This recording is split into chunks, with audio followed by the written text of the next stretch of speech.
बिस्मिल्लाहिर्रहमानिर्रहीम। अस्सलाम वालेकुम दोस्तों, पिछले दिनों आपने देखा होगा कि मौलाना फजलुर रहमान ने पीडीएम का इजलास बुलाया, जिसने उसमें उसने पीपल पार्टी को दावत ही नहीं दी।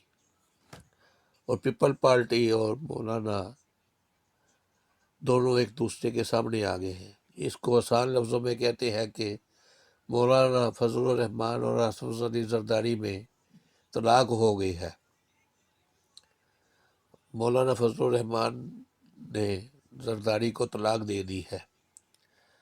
वो नून लीग कहती है कि हमने पीपल पार्टी को पीडीएम से निकाल दिया है, और पीडीएम पीपल पार्टी बेशर्म कहती है कि हम अभी तक पीडीएम का हिस्सा है, ये हमको नहीं निकाल सकते।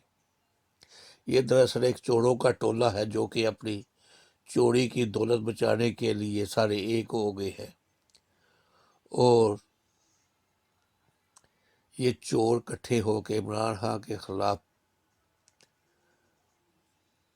हमला हुए हैं उसकी हुकूमत गिराने के लिए, और जिसके कोई चांस नहीं है। इमरान खान अपनी जगह पे एक्सक्यूज मी डट के खड़ा है और इन चोरों को इनके अंजाम तक पहुंचा के रहेगा। अब वक़्त आ गया है कि इन चोरों को इनके अंजाम तक पहुंचाने के लिए लोग इनको मुंह ना लगाएं, इनकी बातों में ना आए, क्योंकि लोग समझ गए हैं कि ये एक दूसरे की दौलत और चोर करप्शन बचाने के लिए इमरान खान की हुकूमत के खिलाफ खड़े हैं। और जो कि दोनों ही एक दूसरे को पहले चोर चोर कहते थे, जो कि बिल्कुल सच कहते थे, और अब एक दूसरे की दौलत बचाने के लिए बाहर आ गए हैं। नवाज शरीफ के ऊपर जितने भी केस हैं ये इमरान खान ने नहीं बनाए, ये जरदारी ने और बेनज़ीर ने कायम किए थे। और आसफ अली जरदारी के ऊपर जितने केस हैं ये इमरान खान ने नहीं बनाए, ये नवाज शरीफ ने बनाए हैं। ये नवाज शरीफ कहता था कि जरदारी पाकिस्तान का सबसे बड़ा चोर है, मैं इसका पेट फाड़ के इससे पैसे निकलवाऊंगा। एक जलसे में कहता था कि ये $60 मिलियन जो कि आसफ अली जरदारी ने लूट के ले गया है, अगर ये वापस आए तो पाकिस्तान ये जलसे में खड़े हुए हर आदमी के हिस्से में 5-5 लाख रुपए आएंगे। तो दोस्तों, तो ये जो कल तक एक दूसरे को चोर डाकू कहते थे, अब एक दूसरे की दौलत बचाने के लिए इकट्ठे हुए हैं, और उसमें भी सांझे की हांडी बीच चढ़ाए फूट गई है। ये अब एक दूसरे को फिर सड़कों के ऊपर घसीटेंगे, एक दूसरे का पेट फाड़ेंगे। और मौलाना फजलुर रहमान चाहता है कि किसी तरह फिर से मेरी चुदराहट कायम हो और इन पे दोबारा से सुलह करा दी जाए, मगर नवाज शरीफ और जरदारी दोनों फिर आमने सामने आ गए हैं। ये फिर एक दूसरे को सड़कों पे घसीटेंगे, एक दूसरे का पेट फाड़ेंगे। जरदारी नवाज शरीफ को कहता है कि इसके पेट में दाढ़ी है, यह तालिबान है और तालिबान का साथी है। और जरदारी नवाज शरीफ जरदारी को कहता है कि ये पाकिस्तान का सबसे बड़ा डाकू है, और दोनों सच कहते हैं। ये दोनों पाकिस्तान के सबसे करप्ट और चोर सियासतदान हैं, जिन्होंने दोनों हाथों से पाकिस्तान को इस तरह लूटा है कि शेर बदर की तरह कोई पूछने वाला नहीं था इनको। मगर अब इमरान खान ने जब इनकी करप्शन के ऊपर हाथ डाला है तो ये उसके खिलाफ कटे हो गए हैं, मगर वो भी हाथ पाँव बांध के उसको इक़्तिदार दे दिया गया है।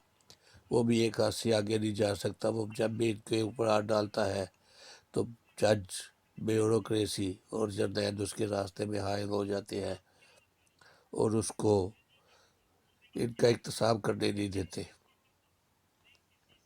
जब तक इमरान खान को फ्री हैंड नहीं दिया जाएगा, वो उस वक़्त तक इन पटवारियों और करप्ट जरदारियों को हाथ नहीं डाल सकता।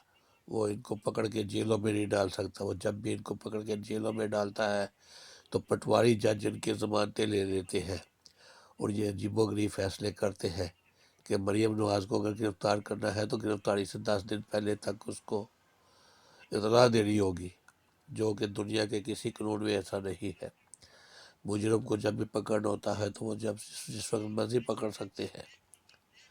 تو اس لیے دوستو، ہم کو ان چور چجوں اور کرپٹ صحافیوں اور لٹیرے سیاستدانوں کے خلاف آواز بلند کرنی چاہیے۔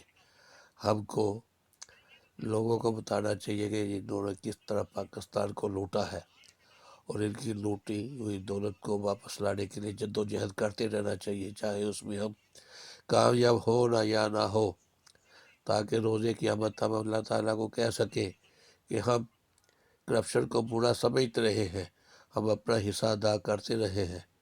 تو سوشل میڈیا میں بیٹھے ہوئے سارے دوستوں کا چاہیے کہ ان کی کرپشن کو بے نقاب کرنے کے لیے جو کچھ بھی ہو سکتا ہے کرے، اور ان کی کرپشن کو بے نقاب کرے، اور ان ججوں کو بھی آئینہ دکھائے، اور جو کہ عدالتوں میں بیٹھے ہوئے ان کی کرپشن کو سہولت کاری فراہم کر رہے ہیں۔ تو دوستو، اگر آپ کو ہماری ویڈیو پسند ہے، یہ ویڈیو کو لائک کریں، شیئر کریں، چینل کا سبسکرائب کریں، بیل کا بٹن دبائیں تاکہ زیادہ سے زیادہ لوگ اویئر ہو سکے۔ اب ملیں گے ایک نئی ویڈیو کے ساتھ۔ خدا حافظ۔